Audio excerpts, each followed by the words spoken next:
Yang Mulia Professor Dr Tengku Sepora Tengku Mahadi is with the School of Languages, Literacies and Translation, Universiti Sains, Malaysia. She possesses a PhD with a thesis in legal translation and a master's in translation from the University of Surrey, United Kingdom. She has extensive experience in doctoral supervision in the areas of translation studies, discourse analysis, language and culture, applied linguistics and ESP. Her students at the PhD and master's levels are diverse and come from over 15 countries. Professor Dr Tengku Sepora is widely published and has already 5 books to her name. Another book on translation is expected to be published by USM Press in early 2021. In addition to the wide teaching and supervision experience, her administrative experience has been solid too. She was Dean of the School of Languages, Literacies and Translation, USM, from January 2013 to December 2018, and Director of Center of Languages and Translation, USM, from 1998 to 2005. In these capacities, Professor Dr Tengku Sepora also initiated many international events like the International Language Learning Conference and contacts with various international universities and agencies. Ladies and gentlemen, please welcome Yang Mulia Professor Dr Tengku Sepora Tengku Mahadi. Good evening, ladies and gentlemen. My name is Tengku Sepora. I shall be speaking to you today on the subject of how language change can affect culture and identity, with specific reference to the Straits Chinese Hokkien. Before I begin, allow me to thank Yang Berbahagia Datuk Tan Gin Soon, President of the Straits Chinese Penang Association, and to thank the Straits Chinese Penang Association for inviting me to speak, to be one of the speakers this afternoon. I'd like to specifically thank very much Mr. Jack Ong Cheng Teck for approaching me to speak and also for believing in my ability to speak on this subject. And I'd like to thank all of you for being here today with me. Hopefully this 30 minutes or so will be beneficial, will be something that be useful. I'll be speaking again on the title of how language decay can affect culture and identity, the case of the Straits Chinese. I shall be talking about 3 key concepts: identity, language, and culture. Identity, of course, the Penang Straits Chinese identity; language, Penang Straits Chinese Hokkien; and the culture, Penang Straits Chinese culture. And to start the presentation, as I said, I'm going to speak about identity. On the screen, there are several photos here. There are about 33 people in the photos. And these people are, 33 people outside, excluding myself. I apologize, I'm in several of the photos because these photos are from my collection. And by looking at them, can you please, would you be able to tell the nationality of the people in the photos, excluding myself, of course? Would you be able to tell the ethnicity of these people by looking at them? Can you, by looking at the photos, can you tell the nationality and the ethnicity of a person? Can you tell with certainty the nationalities and the ethnicities of a person? I think it's quite hard, because especially if they're not in their traditional costumes. Okay, so it can be quite hard to do so. But is it important to have an identity? I think if you're here with me listening to this, or you're in this colloquium, you would be, you think the identity is important. The identity of the Penang Straits Chinese is important. Okay, if you look at on the screen, there's Abraham Maslow used to have proposed a hierarchy of needs. Humans have 5 levels of needs. The first 2, physiological and safety needs, we're not going to discuss much here. The third and fourth are the things that are quite interesting to me because it applies to our topic today. Sense of belonging. We have a sense of belonging. It means we need to be a part of a group. We have an identity. Then you feel a sense of belonging. If you're Malaysian, you feel a sense of belonging to Malaysia as a Malaysian. So belonging to a group means belonging to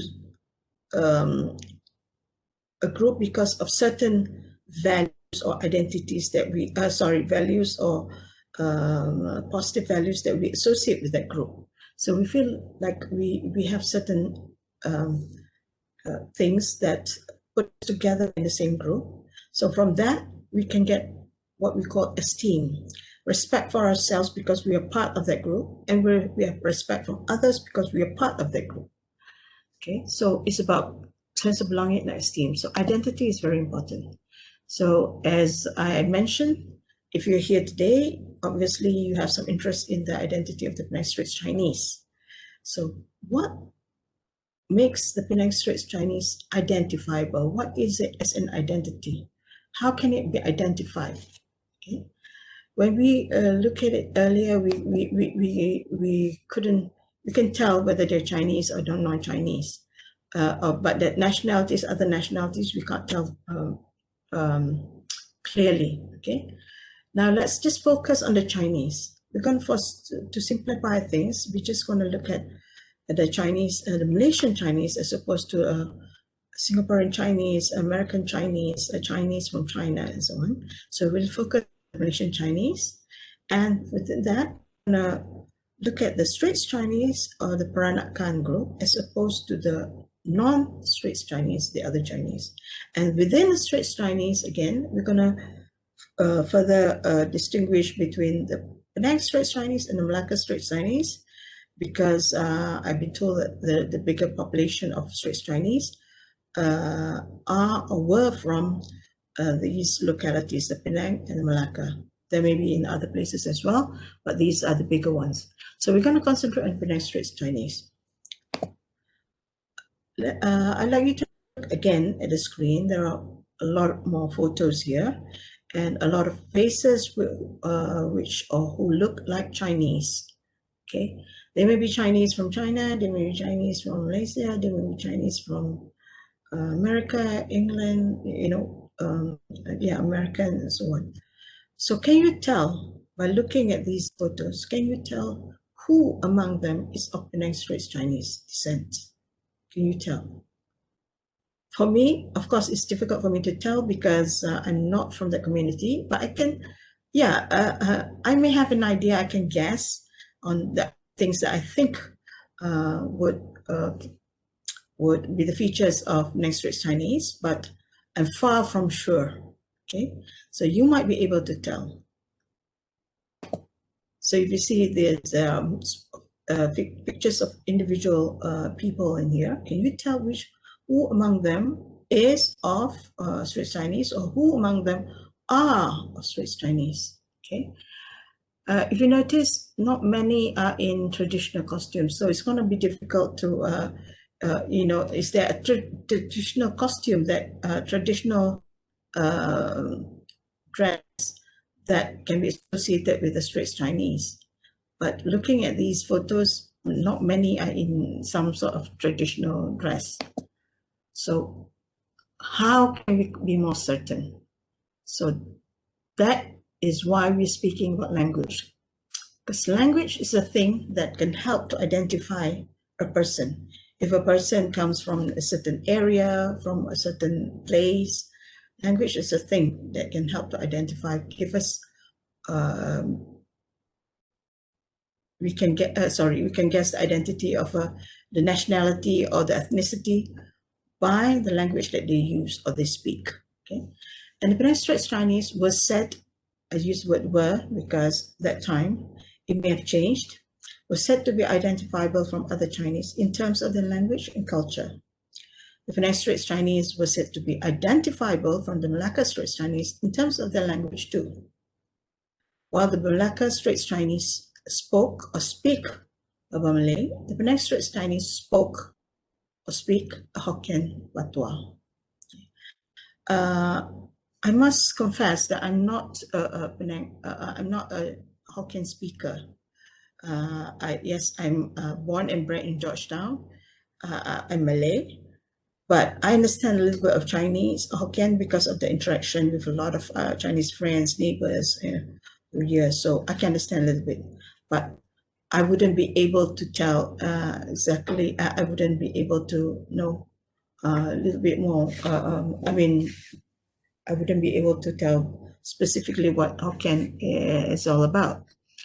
But I have to thank, because for this presentation, I have to thank Mr. Jack Ong as one of the informants and 18 other members of the Straits Chinese community who volunteered, who were, well, happy enough to be interviewed by me.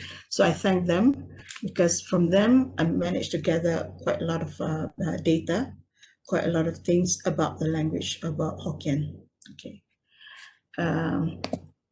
Right, so before we talk about this Hokkien, the language, the Penang Straits Chinese Hokkien, I'd just like to bring up the relationship between language and culture. Some people view language as separate from culture and practices, with some overlaps in between them. Some scholars view language as part of culture. The practices, customs, and traditions, language, thinking, and wisdom all make up the culture. But for the purposes of this talk, I'm going to separate language and culture and show you how culture is embedded in language and language affects culture. Okay, the importance of language. As you know, I'm from the language. My area is language, and I love this area because there's a lot of things that we can tell about human, about people, and so on through language.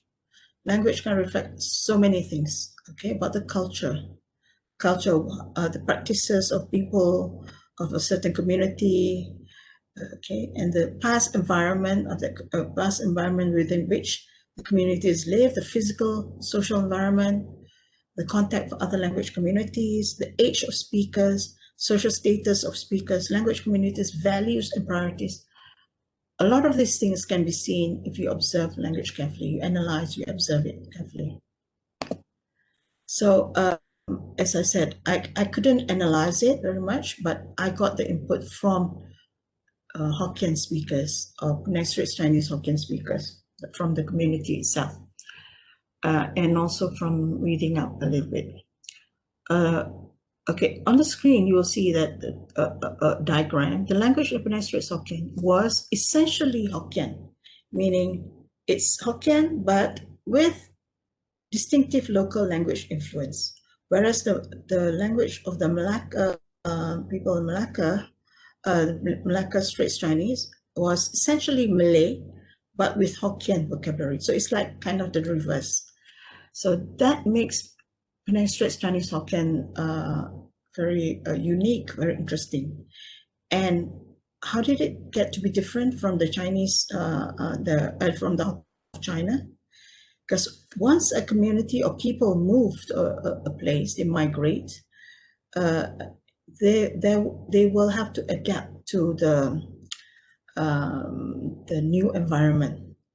And normally and they adapt, and in the adaptation, they'll be borrowing and they're adapting and changing. A lot of things will change. And what are the reasons for this change, for this migration? I like to propose three main reasons. The first one is if a person moves to a new place and they live within the proximity of the local, a lot of locals, then they cannot but interact with the locals and to borrow and to adapt to the lifestyle of the locals as well. Okay. Two, if they work in certain environments where the locals also work then there will naturally be contact. Again, there will be borrowing, there will be mixing, so there will be concepts of what we call code switching. For example, in terms of language, you'll be using the language of locals and your own language, and there'll be mixing, and there'll be, yes, what is called code switching, all right? And then the other thing is, maybe another reason would be if a person moves to a place and there will be a certain social elite group, and they see the locals as being the elite group maybe. So they, the newcomer will try and absorb and borrow and adapt again to the new, to be accepted as part of the local community as well. Okay, so all these things would affect the language, a person's, a community's language. And in the case of Hokkien, the Penang Straits Chinese Hokkien would look something like what I have on the screen. May not be exactly like this, but I just kind of have a rough figure. In general, you have the Hokkien general vocabulary, which would be the Hokkien of maybe some Hokkien of China. Then you have this big vocabulary of a new cultural concept, or new concepts that have been adapted from the locals, but new terms have been coined for these new ways of living, or new practices and things. For example, in terms of like clothing, the Chinese from China coming to reside in a country, a hot country like Malaysia, naturally there will be a need to adapt to the environment. So to have clothes that will be more suitable for warm climates. So in that case, they end up with clothing like something what's called like the Sepora Tengku, half short, half long, and things like concept of tengsa. It's not in here, more the sarong, the batik sarong, batik. So with such cultural concepts, Hokkien coined, certain words were coined in Hokkien to reflect these concepts. So Hokkien has these things, potengte, mane e, mua, uwachan, you know, one category of word in the new Penang Hokkien. Then another category, sambai, sangui, kuelape, krosang. These are words which have what do you call that, been borrowed because of new concepts. The Hokkien, for example, had acquired the taste of spicy food like the Malays. And in that concept, they have things like the concept of sambai, the food preparation. You have sambai and the different ways, things like kuih, adapted the taste of the Malays for kuih, the kuih lapi, and then clothing, sanggui and krosang. Sanggui is in the hairdo. So they've been borrowed, but been adapted to the pronunciation of the Hokkien, the Straits Chinese. Then another category, we have things like warampai, kabaya, siri, is just transferred. And another big category also within that, the Mingko category, maybe the general words like tahan, tapi, kopi, tuala, mata are borrowed. So we concentrate on the first one, Straits Chinese cultural items and Hokkien terms. There are things like, as I mentioned, potengte, tengsa, but mua, gin e sako, a silver that's worn with the sarong, the mua. Uwachan, the tiffin carrier. There's a concept of the tiffin carrier, and the tiffin carrier is called uwachan. Tengtu. So they have cultural items or general items that the new, the Penang or the Straits Chinese have adapted. And then they coin new Hokkien terms for these concepts. If you look at this, I'd like to share these photos just to show the difference between the clothing of the Nyonya and the clothing of the Malay clothing, the kabaya, for example. So the Nyonya has this concept of tengsa, baju panjang. It's similar to the kabaya, the Malay kabaya, if you look at the length and the way it's open in front. And to go with it is the krosang, the brooch, and krosang bintang. So there are similar concepts, okay? But they have different names in there. And then again, as I mentioned, the Straits Chinese, the tangible culture of the tangible culture, new creations of the kabaya, what's called the potente, the half long and half short, but they've been created and they've a name for it, potente. But currently, and people have a new term, the term kebaya, Nyonya Kebaya superseded the term potente. So it's kind of a pity. Another category of words, as I mentioned, with reference to the earlier diagram, is a transference. All these things have been borrowed and transferred naturally. Okay, and so it's direct transfer and with exact waves, pronunciation, similar spelling, everything. If you look at it, there are things like concept of food, or things to use in the preparation of food. Bunga telang, cukur, bunga rampai, the purple ones, and concept of kuih. Then we have things like general concepts of agak-agak, or I like this concept, agak-agak, meaning when you cook, the measure is very, is up to taste.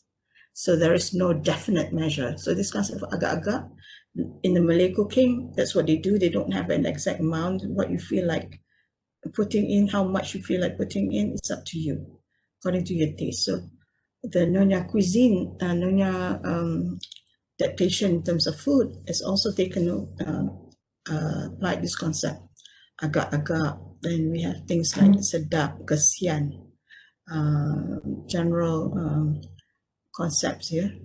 And also things like kopi, tongkat, anting, mata, tuala. If you look at the word mata, it's interesting. If you look at the word mata, the Malay concept right now is, it used to be mata-mata, which means police, but currently we use the word police rather than mata-mata. But the Hokkien absorbed the word mata-mata and shortened it to just mata to refer to the police. So that's one development of Hokkien. So it becomes like a Hokkien word in that sense. Then we have a category with Hokkien plus Malay and Malay plus Hokkien. Kong Pele Pele, Hokkien plus Malay. I like this concept and I'll be expanding in a short while. A very important concept, I think, in the development of Hokkien. Be Tahan Raja Chio is for Raja, Pisang Raja. Wan Peng Lang, and then we have all the ones on top. Kulit Tatai, Manik E with the Malay and Hokkien and Malay, Malay and Hokkien, sorry. Then this concept of Kong Pele Pele is the word Kong is Hokkien, Pele Pele is Malay, something like Cakap Pelat in Malay or Cakap Pelet, which is speaking and not the accepted, the standardized Malay pronunciation. So the Malays would say cakap pelet if you're talking about somebody who's speaking, but not of the accent of the local Malays. Okay, so this is something like naturalized vocabulary. So the Hokkien, the Chinese borrowed it and it comes naturalize it to their own, adapt or naturalize it to their own tongue. So leads to Hokkien pronunciation of Malay words and leads to new Hokkien vocabulary. And if we document this, we capture this in the written form, there will be a change in spelling. There should be a change in spelling. For example, the words orang, instead of saying orang, is the Chinese says lang. Daun, laun. Raja, laja. Okay, so we'll see more of this in a short while. So you look at this, Kong Pele Pele, naturalized vocabulary on the screen. You can see on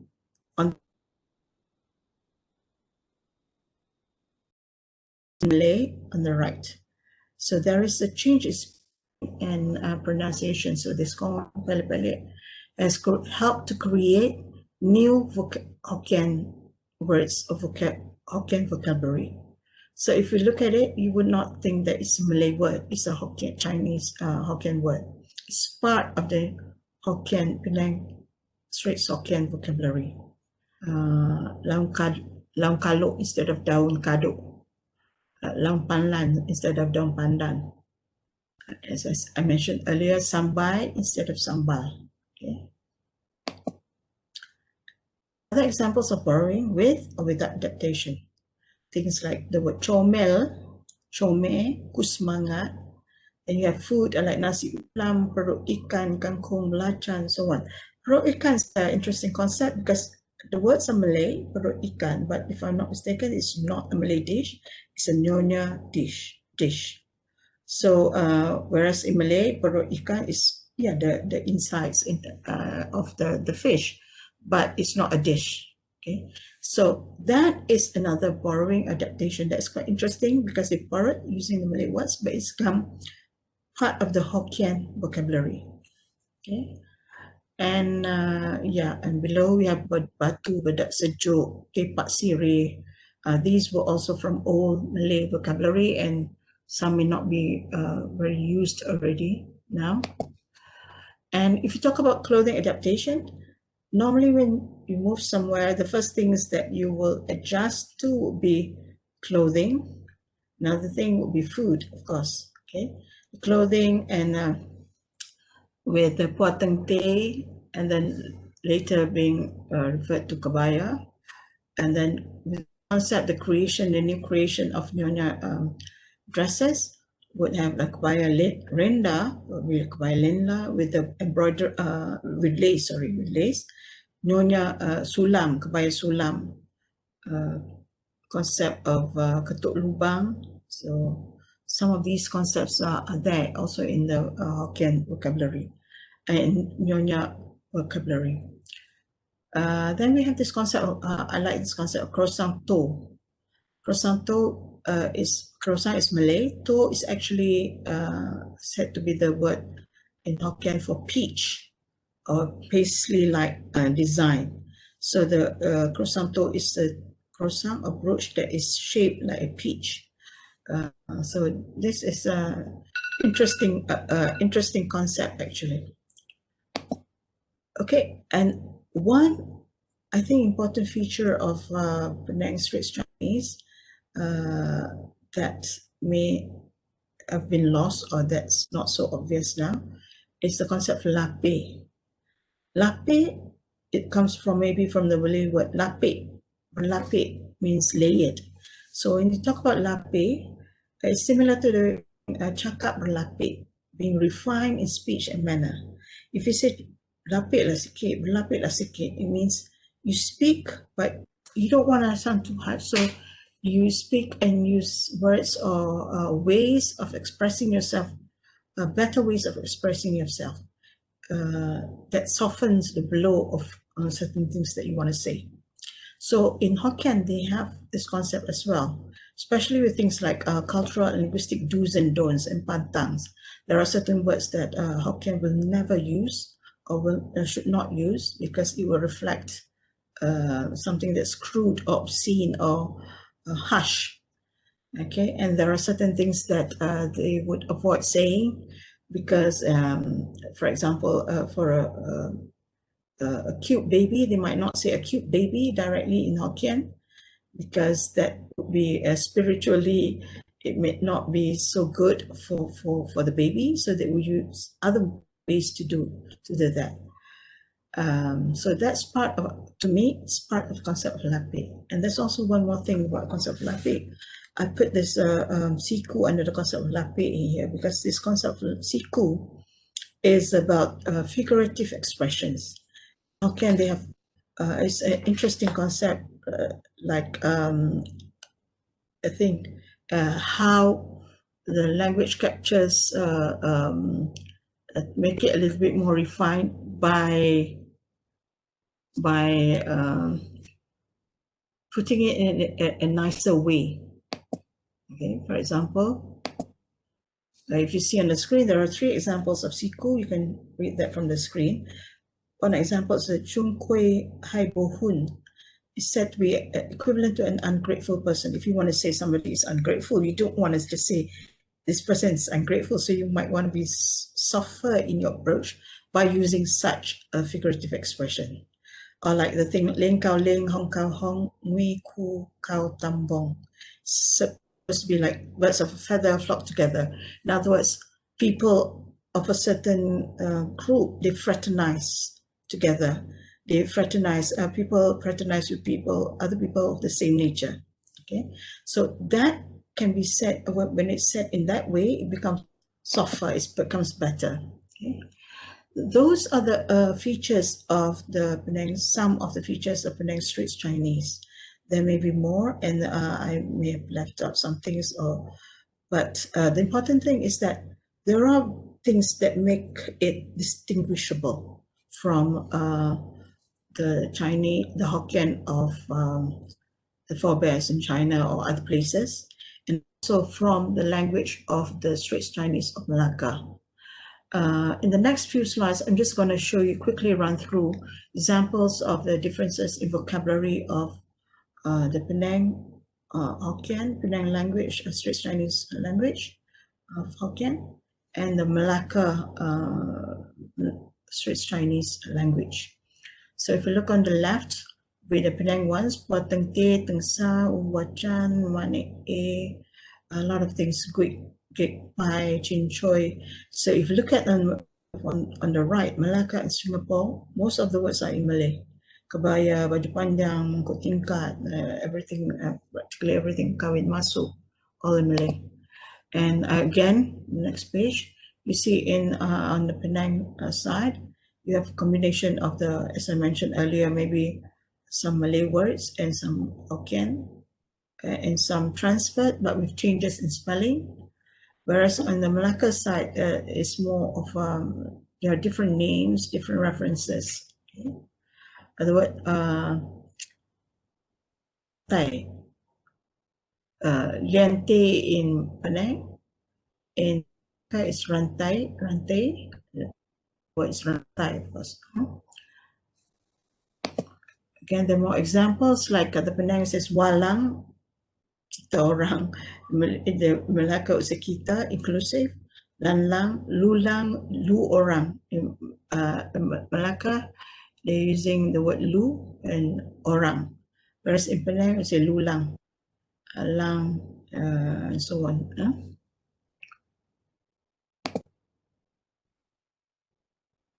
Okay, more examples.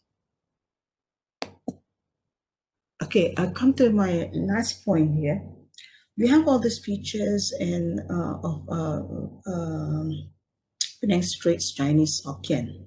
So the development of the historical development have made it in such a way that the historical development have given rise to the sculpture being embedded in the language as in the features that I mentioned earlier. So that makes the language different from another language, and it makes it identifiable. But we ask a question, but the worry right now is the Penang Straits can decay. I put up 5 things on the screen. To me, these are signs that might be signs of decay. You may agree with me or you may not agree with me, but something to watch out for. Like Hokkien terms are replaced now by Malay terms. For example, Potengte used to be Potengte, now it's become Kebaya. I think hardly, there very few people know the concept of Potengte. And then the Manek A, instead of Manek A, it has become Kasuk Manek, fully Malay. And Uwacan has become Mangkok Tingkat, so everything is in Malay. So you might ask, I mean, I'm a Malay, and of course, be happy if we have the Malay words to borrow, but the thing is that development of Hokkien, adjusting and assimilation to the local environment, influence, and so on, we lost. If we just borrow, immediately you say Kebaya and Kasuk Manek, so it'd be lost. Say like this combination interaction with the Hokkien words already. So it sounds like Malay word instead of part of the Hokkien vocabulary already. Next one, the nationalized borrowings are spelled according to standard Malay spellings in text. For example, the word sambai is pronounced as sambai, but when it's written out as sambal. Kueh Lapi, sometimes they spell it with Kueh Lapis, the standard Malay spelling. So would that be a good thing? If you spell it as in the normal standard Malay spelling, it sounds correct, it sounds identifiable, but you will be losing that part that says that this is not, for example, kuih lapis. If you spell it as kuih lapis, then people will ask what's kuih lapis, then we know it's like the Nyonya kuih, similar to what the Malays have as kuih lapis. But if you spell it as kuih lapis, then it sounds like you have to distinguish that it's Nyonya kuih and not the Malay kuih. So it cannot be, the difference cannot be distinguished. So that would be a pity, I think, because there would have been changes to the kuih of whatever it is that has been borrowed. So that change, we should reflect that change. Standard Malay terms are used also instead of naturalized borrowings. For example, mari berjoget in advertising for Dondang Sayang, the culture, customs of the Nyonya Straits Chinese, the Dondang Sayang, when you can be using Lai Longgeng, which will be more authentic. Because the word berjoget in Malay, the word joget in Malay, of course, berjoget can be just to dance, but joget can also be a type of dance, the joget as opposed to inang, as opposed to zapin. So whereas the concept of the dance decades ago would be concept for ronggeng, tarian ronggeng. So Lai Longgeng would be good in a way. It's a mixture of Lai as in Hokkien, and Longgeng is the Malay, but already naturalized, adapted to Hokkien. So Lai Longgeng will be more authentic. Then there's aesthetic aspects of the Hokkien, like the concepts of Lapi and Siku, are no longer understood or known to the current generation. Not many people, I think, are aware of the concepts of Lapi or Siku. This concept of Lapi is very, very important in a way. It's significant not just for Hokkien, but in any language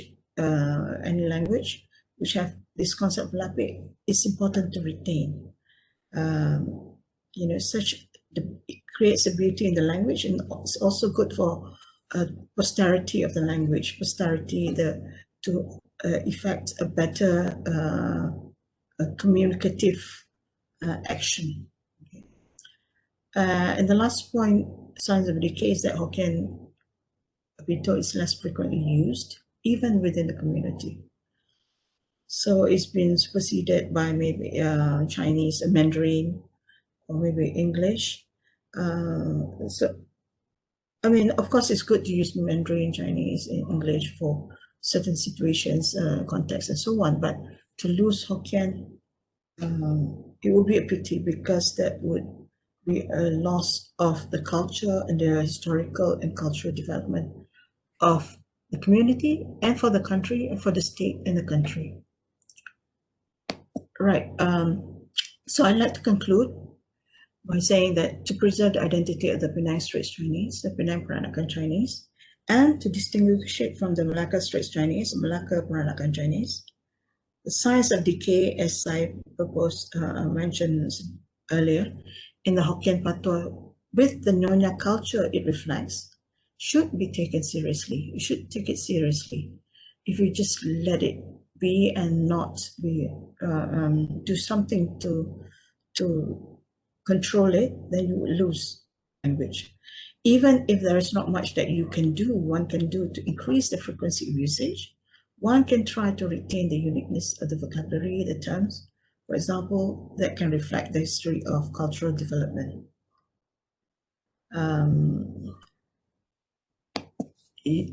So I'm gonna stop sharing now. Kamsia. Before I stop sharing, I'd just like to acknowledge some people who have contributed, as I mentioned, to my talk today. And so the points that I put up are points that of my opinion and findings from my few interviews the interviews that I've done, and from a bit of reading up. So you may agree with me or you may not agree with me. If you have anything that you would like to share with me, please do so later. Thank you again, once again, for staying with me for the last 30 minutes or so. Thank you. Bye-bye.